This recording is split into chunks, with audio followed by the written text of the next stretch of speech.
Y es nuestro invitado el día de hoy. General, pues muy buenas noches, gracias por estar en el programa. Hola, ¿cómo estás? ¿Cómo está Augusto? ¿Cómo estás? Buenas noches. Juan Carlos, un poco con la voz porque vengo caminando todos los días haciendo este trabajo de territorio por todo el Perú y ahora me ha tocado estar también en Lima, bueno, en diferentes sitios. Bueno, pues vayamos, porque cuando un candidato crece, lo que ocurre es que es de esperarse, comienzan las denuncias. Y comienzan a aparecer una serie de recriminaciones y queremos revisar alguna de ellas para que nos pueda dar una explicación. Y la primera que nos gustaría tener una explicación es esta fotografía con el señor Samir Villaverde, que es alguien que tiene, ¿cómo decirle?, una reputación un poco o bastante complicada. Y si pueden poner, por favor, la fotografía que se tomó nuestro invitado el día de hoy para poderla analizar. Si la tenemos lista, a ver. Bueno, mientras la van poniendo, es una fotografía en la que usted aparece con el señor Samir Villaverde. ¿Por qué se tomó esa foto? ¿Cuándo fue? Esa foto fue tomada el año 2018, cuando me desempeñaba como subdirector general del CAEN. Él llegó con el encargado de prensa del Ministerio de Defensa, con un empresario americano, José Aliaga, y como muchas personas llegaban a mi oficina, él entró, Roberto Ramos, con estas dos personas. Me dijeron para tomarnos una foto, después de una conversación de 5 minutos, y ahí fue. Entonces no me une ningún vínculo, no hay ninguna amistad. Nunca más lo he visto. Lo encontré en un evento social una vez y después me escribió hace como 2 años, él me contactó, hace poco creo que ha tratado de contactarme con las redes, pero yo no tengo ningún vínculo con el señor, no es mi amigo, no tengo ningún tipo de relación, mucho menos económica, como alguna vez se quiso deslizar, que él... Ahora, quisiera preguntarle algo que me parece... Ahí está la foto. Ahí está, justamente, ahí está, sí, la fotografía, ahí está. Claro, y quiero precisar que ahí estoy uniformado, se notan nosotros de la Fuerza Aérea, usamos los galones acá en las barras, le decimos que está en la... Coronel. Coronel, hace 8 años. Ahora, una pregunta que me surge es, si esto le hubiera ocurrido a un oficial de otra área de la Fuerza Aérea, uno podría decir, pero Villaverde fue alguien que fue expulsado de una manera muy deshonrosa de la Fuerza Armada porque un día se le ocurrió asaltar una pizzería en Miraflores a pistolazo y fue preso. Y recuerdo las imágenes donde se le arrancha, con esa deshonra, se le arrancha el uniforme y todo. A un oficial de inteligencia se le podía pasar quién era Villaverde. Estamos hablando de un momento determinado, que tú estás en tus labores, viene una persona, se acerca, tú no tienes un mapa en ese momento de todas las personas que han pasado por la Fuerza Aérea o que hayan tenido un problema, ¿no? Fue una fotografía, un X que pasó, una fotografía y que se fue y no tuvo ningún vínculo posterior, ¿no? Ahora, el hecho de su reaparición, o aparición, mejor dicho, en las encuestas ha generado ya pues una ola de comentarios respecto de declaraciones previas, información respecto de su pasado, de su trayectoria, etcétera. Y a mí particularmente me ha llamado la atención una en la cual usted señala a Montesinos como el artífice de la derrota de Sendero Luminoso. Y yo quisiera preguntarle de dónde saca usted eso, porque las rondas campesinas empezaron antes de los 90 a enfrentarse a Sendero y a Abimael Guzmán lo captura el GEIN mientras Montesinos estaba en una embajada. ¿Por qué le atribuye ese mérito? Claro, lo que pasa es que salió fuera de contexto, ¿no? Porque yo lo estaba hablando dentro de un sistema de inteligencia. Yo en esa entrevista, y me acuerdo perfectamente, que dije que este señor, que era una persona muy hábil, muy capaz, dentro de un sistema de inteligencia que estábamos hablando que se debería aplicar ahora, fue una persona relevante dentro de otros tantos dentro de ese sistema de inteligencia. O sea, yo no lo atribuí precisamente a él, sino era parte de un todo, ¿no? Entonces, y de ahí sacaron un clip diciendo pues que él era pues la persona, el artífice, pero no era pues el que fue el que generó ese triunfo. ¿Usted lo conoció? No, en absoluto. ¿Nunca? Nunca, no, es más, por ahí ha salido otro candidato, Olivera, diciendo que me pregunten a mí si es que yo he sido amigo, he sido parte de ese sistema de inteligencia cuando yo en ese momento tenía el grado de alférez o teniente, ¿no? Ahora, si usted hubiera sido oficial, ¿hubiera firmado el acta de sujeción? De ninguna manera. De ninguna manera. Yo tengo mis principios, creo que las personas que me conocen en la Fuerza Aérea saben cuáles son mi accionar y de ninguna manera hubiera firmado ese... ¿Usted participó en una lucha antiterrorista? Sí. ¿En zonas de emergencia? Sí. ¿Estuvo en combate? Sí, yo soy, es más, he sido condecorado como defensor de la democracia en la lucha contra el terrorismo por una acción de contacto que tuve el año 2000 en la región San Martín, en la localidad de Pachiza, contra una columna de Sendero Luminoso. ¿Y admite que hubo violaciones a los derechos humanos por parte de las Fuerzas Armadas? Bueno, cada caso se individualiza, no creo que no podemos generalizar y si los han habido, creo que están judicializados y cada uno responde por sus actos. En mi caso fue una acción de contacto donde no hubo ningún tipo de... Pero usted está a favor de la ley de amnistía. Yo estoy a favor de que las acciones que comete cada uno sean de responsabilidad individual. Por ejemplo, hace poco fue liberado Telmo Hurtado, ¿no? Que fue causante de una masacre en Cayara donde murieron mujeres, niños, y eso particularmente a título personal considero inadmisible.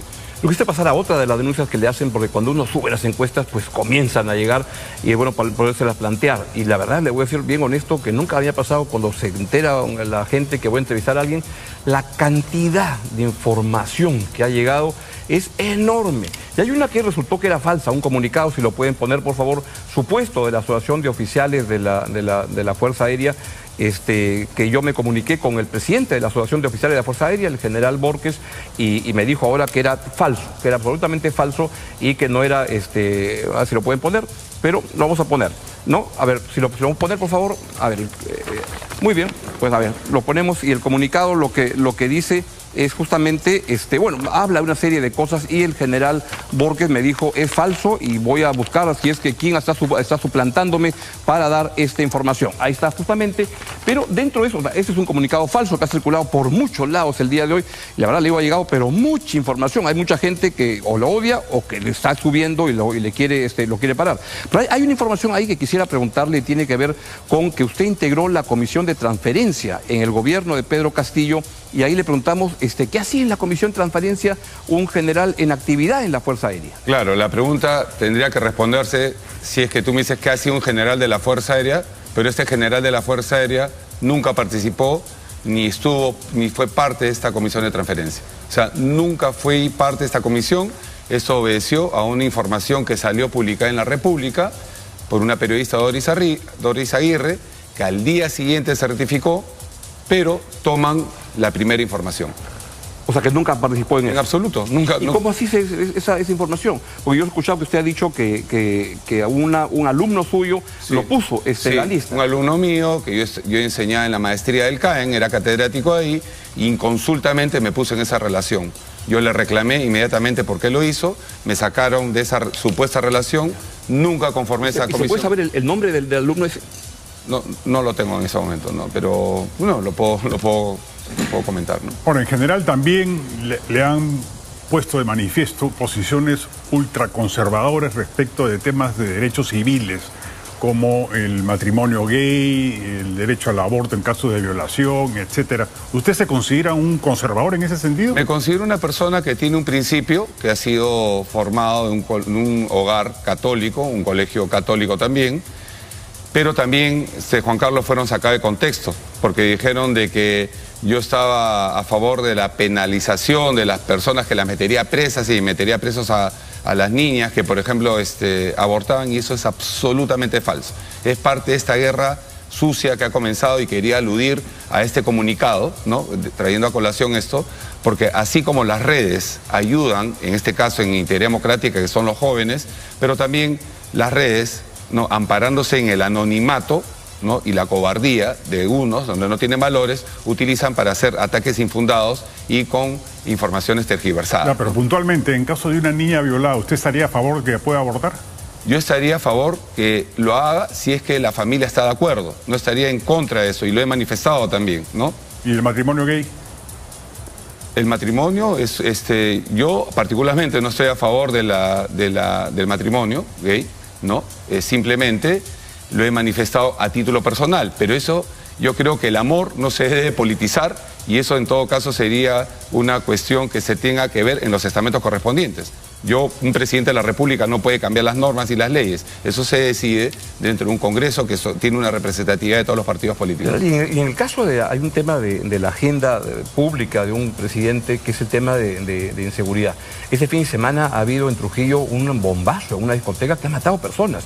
¿Qué haría un general de la Fuerza Aérea si fuera presidente de la República para combatir la inseguridad? Lo que tiene que hacer un presidente, ¿no? Ya sea general o quien sea, tener principio de autoridad, determinación y el conocimiento para poder hacer frente a un flagelo como el que estamos viviendo. Lo he manifestado a lo largo de todas mis participaciones y he dicho que dentro de nuestra política, en menos de 6 meses se empieza a sentir la seguridad del país. ¿Cómo? Con la aplicación de algo que tenemos una fortaleza en el país, que es el sistema de inteligencia de la Fuerza Aérea, el sistema de inteligencia nacional. La Fuerza Aérea fue o es parte componente de este sistema.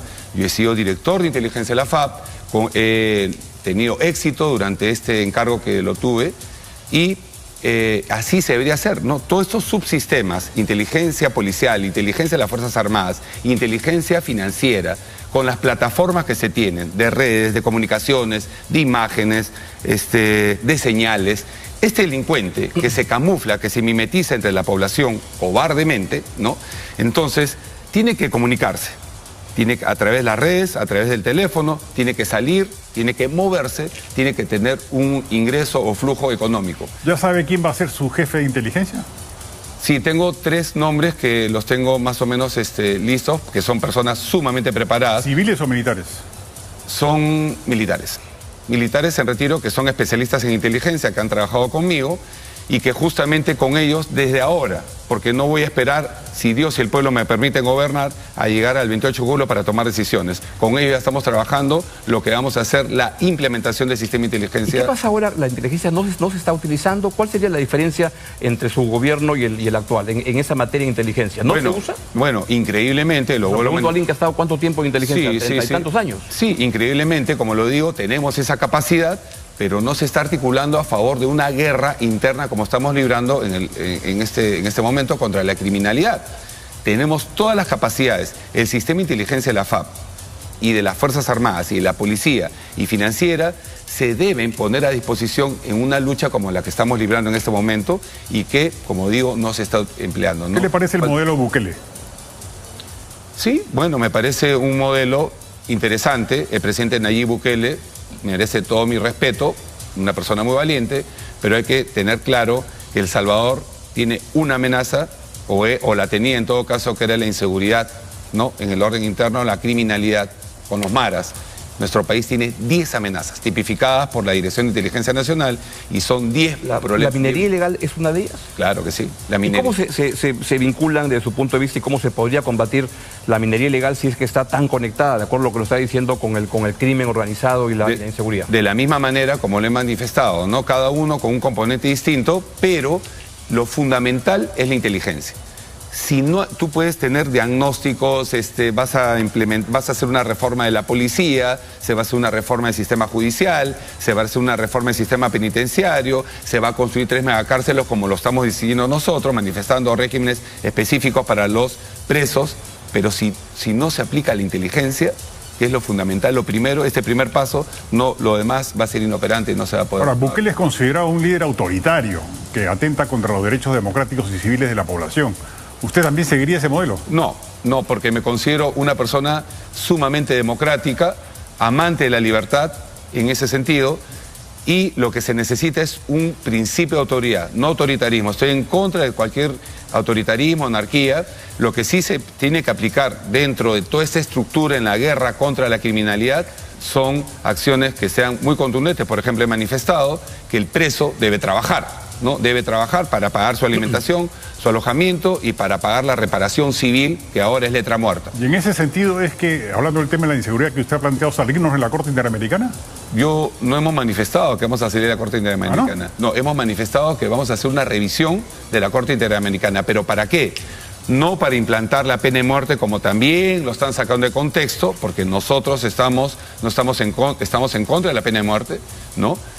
Dios da la vida y Dios la quita, ¿no? Lo que estamos manifestando es que, por ejemplo, vamos a implementar cadena perpetua o vamos a impulsar cadena perpetua para presidente de la República y alto funcionario que comete acto de corrupción. Para nosotros un acto de corrupción es tipificado como delito de traición a la patria. Ese corrupto, ese delincuente corrupto o funcionario corrupto, presidente de la República, que se roba un solo sol, tiene que pensar primero en los niños con anemia, en los peruanos que están aterrorizados con la inseguridad, en las personas de la tercera edad que reciben pensiones miserables, en todo. Va a tener que meter preso al 90% de la administración pública.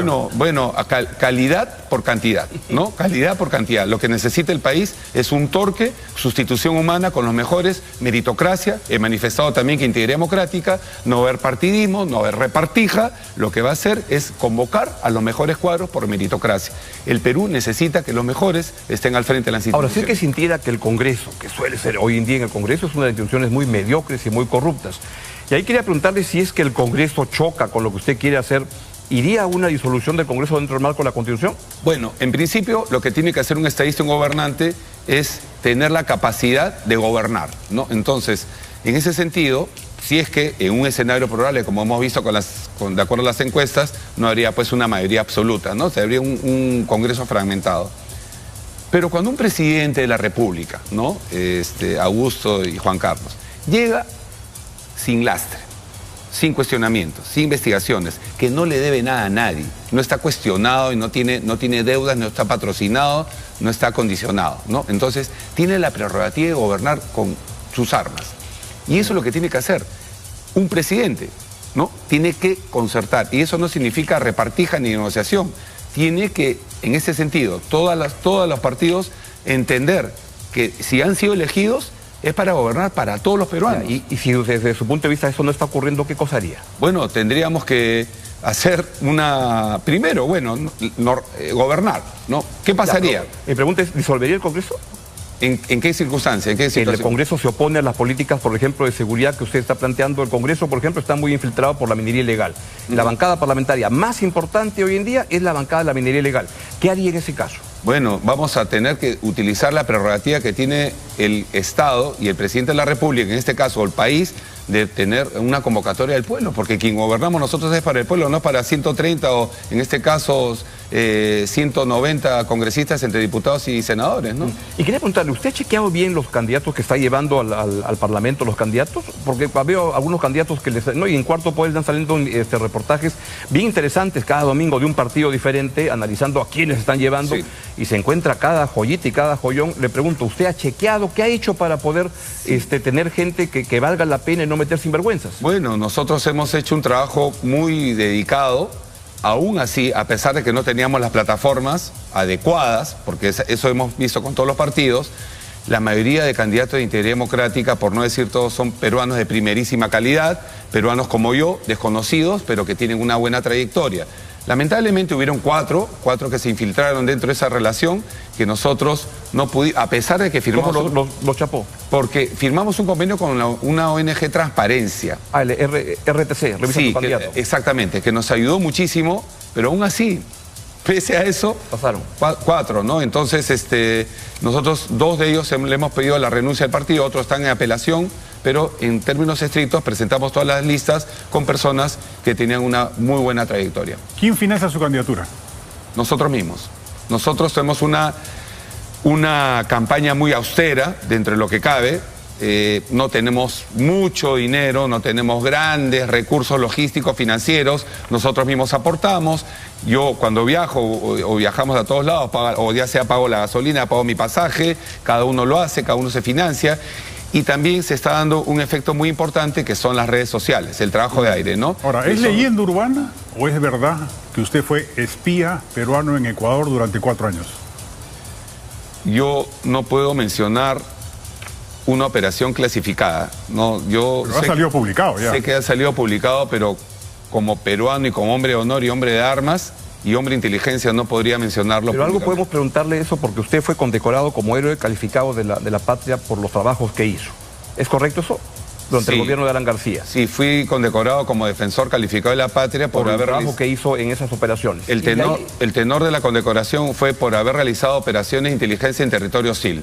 Y ahí le pregunto porque usted dice bien que esta información no ha sido desclasificada en el Perú. ¿Se ha sido desclasificada en otros países? Y entonces hay información que se puede tener, y buscando lo que he encontrado es que durante ese periodo posterior al CENEPA, en el 95, usted participó en operaciones de inteligencia en Ecuador con identidad falsa para infiltrarse en el gobierno ecuatoriano, para obtener información estratégica para las negociaciones que culminaron el acuerdo de paz, que es una acción bien meritoria. ¿Eso nos lo puede confirmar? Es una operación clasificada, yo como militar, lo único que puedo decir es que he realizado operaciones especial de inteligencia, de infiltración de altísimo riesgo. ¿Su vida estuvo en riesgo en esas operaciones? Muchísimo, muchísimo, con otros oficiales, otros técnicos y oficiales en diferentes operaciones. No podría precisar por un tema de... Si usted fuera presidente de la República, ¿podría decidir la desclasificación de esa información o no lo haría?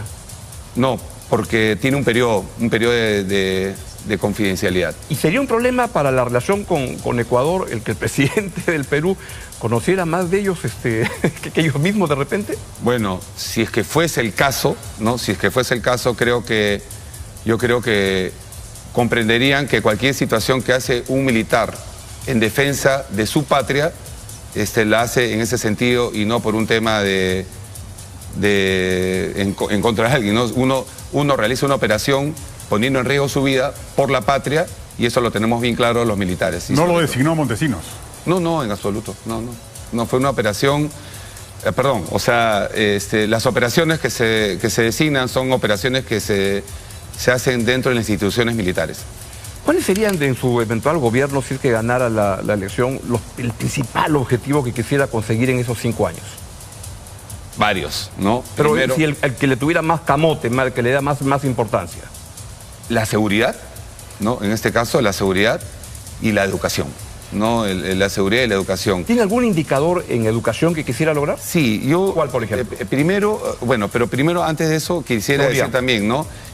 Seguridad, educación, salud, ¿no? Salud, que es importantísimo, y también algo que es muy importante, que por lo cual entiendo yo que los jóvenes están sumándose cada vez más y que me genera mucha preocupación, es que el 80% de los jóvenes entre 18 y 28 años no encuentran trabajo. Y eso a mí me genera mucha preocupación, porque los jóvenes no solamente son el futuro, sino son el presente del país. ¿Flexibilizaría el mercado las leyes laborales para facilitar el trabajo juvenil? Sí, y eso lo he manifestado. También es otra cosa que se salió fuera de contexto, diciendo de que yo iba a recortar derechos laborales, y en ningún momento lo he dicho. No he dicho que voy a recortar los derechos laborales.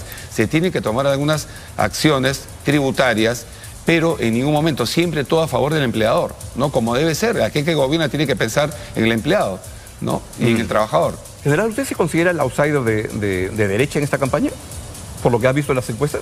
Me considero un peruano, como tú, Juan Carlos, y como todos los seguros que están viendo esta entrevista, que lo único que ha hecho es dejar su zona de descanso, bien ganada por cierto, para entrar a este terreno político, estar al pie del cañón, y con su experiencia, mucho poca, las capacidades, competencias. Pero su ideología, ¿cuál es? Porque usted es alguien muy nuevo en política, la gente recién está conociendo, y cuando dicen Wolfgang Grosso, ¿qué dicen? ¿Es marcador de punta del Bayern Múnich?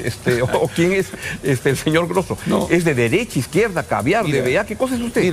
Mira, no somos ni de derecha ni de izquierda, porque esas posiciones ideológicas nos han llevado al caos, a la confrontación que vimos en el país. Lo que quiere el Perú y los peruanos es que los gobierne un presidente decente, capaz, con experiencia, no precisamente política, sino experiencia laboral, funcional, académica, y que tenga los pantalones bien puestos para enfrentarse a todas estas lacras que en ese momento, que todos los peruanos realmente ya nos sentimos indignados por lo que está pasando. Eso es lo que quieren los peruanos, que alguien venga sin ningún tipo de hipoteca, sin estar condicionado con nadie, que venga realmente con vocación de servicio a gobernar el país. ¿Usted le daría la confianza al gabinete de la señora Miralles, que va a pedir la confianza dentro de poco?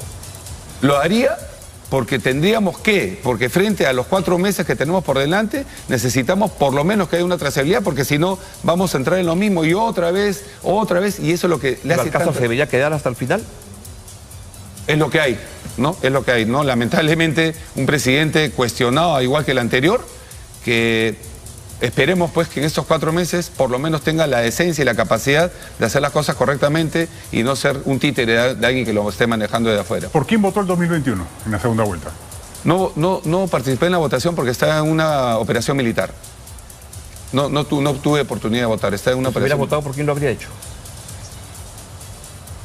de repente, no sé, la verdad que en una situación tan compleja porque es prácticamente votar por el mal menor, ¿no? Ahora, se da cuenta que usted en este momento es como el punto de atención en las encuestas, porque cuando comienza a subir alguien, comienza a caerle por todo lado y lo van a investigar por muchos lados. Sí. ¿Hay algo que quiera contar mejor usted antes de que se lo saque?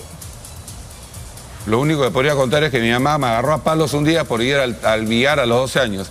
Mira, a mí me van a parar de cabeza, ¿no? Y no me van a encontrar nada. Por eso es que esos ataques infundados, que no tienen ningún sustento realmente, y yo más bien invoco a las personas, hagamos decencia política, y la decencia viene desde abajo, ¿no? No entremos en ese terreno. Pueden haber posiciones, pueden haber, cada uno tiene una cierta afinidad con una u otra organización política, pero si empezamos así, después nos estamos quejando de los gobernantes que tenemos. Pero no va a responder a los ataques entonces. Mira, voy a responder de acuerdo al... Mira, es como decir, mañana sale y dicen que Grosso es ludópata, ¿no? O que Grosso es... Porque la gente espera un militar pues aguerrido, beligerante, con los pantalones puestos, sí, que responda con agresividad. Mira, Juan Carlos, si me detengo yo a tirar piedras a cada perro que me ladre, no sigo avanzando. Acá el único enfoque es avanzar por un objetivo. Nosotros en Integridad Democrática somos nos consideramos la mejor opción política del Perú en este momento. Y tenemos que seguir avanzando en ese sentido. No, si me pongo a responder los ataques, y olvídate, no hay forma. Se ha aclarado lo de la comisión de transferencia, la foto con este señor, lo he aclarado 1.000.000 de veces. Interesante. Y seguimos, ¿no? Entonces hay que seguir adelante. ¿Puede contarnos de su comando conjunto, para hablar en términos castrenses? ¿Quiénes son, por ejemplo, quién es el jefe de plan de gobierno? Por ejemplo, los vicepresidentes, que usted sabe que el cargo de presidente es más inestable que el entrenador de la selección de fútbol. ¿Quiénes son los vicepresidentes que está llevando y su equipo técnico? ¿Quiénes son? Sí, mira, tenemos nosotros el jefe de plan de gobierno, es Julio Chirinos Neira, que lo ha hecho un trabajo espectacular. Tenemos la primera vicepresidenta, Cecilia Sabacha Miranda, el segundo vicepresidente, Wellington Prada Chipayo, cusqueño, ingeniero, abogado. Tenemos figuras, la mayoría personas como yo, desconocidos hasta hace poco, pero con una buena trayectoria profesional académica. Está Cecilio Olorti, está Eduardo Noriega, Óscar Basurco, Carolina Lizárraga, que es un poco más conocida, Willy Guzmán, presidente de CONADIS. Bueno, muchos, ¿no? Que como nosotros están trabajando sostenidamente, y un trabajo espectacular, porque esos números que se reflejan ahí no son gratis, ¿no? Porque estamos trabajando, no paramos ni un solo instante.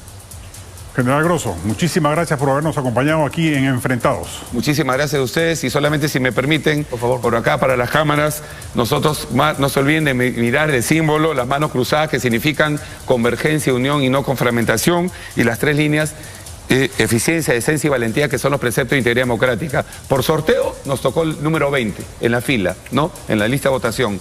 El sorteo número 20. Está como a la mitad. Bien a la mitad, la nota máxima. Diosito nos puso la nota máxima y estamos pisándola acá, ¿no? Encima de la K, por si acaso, para que nos puedan identificar. Muchísimas gracias. Muchas gracias.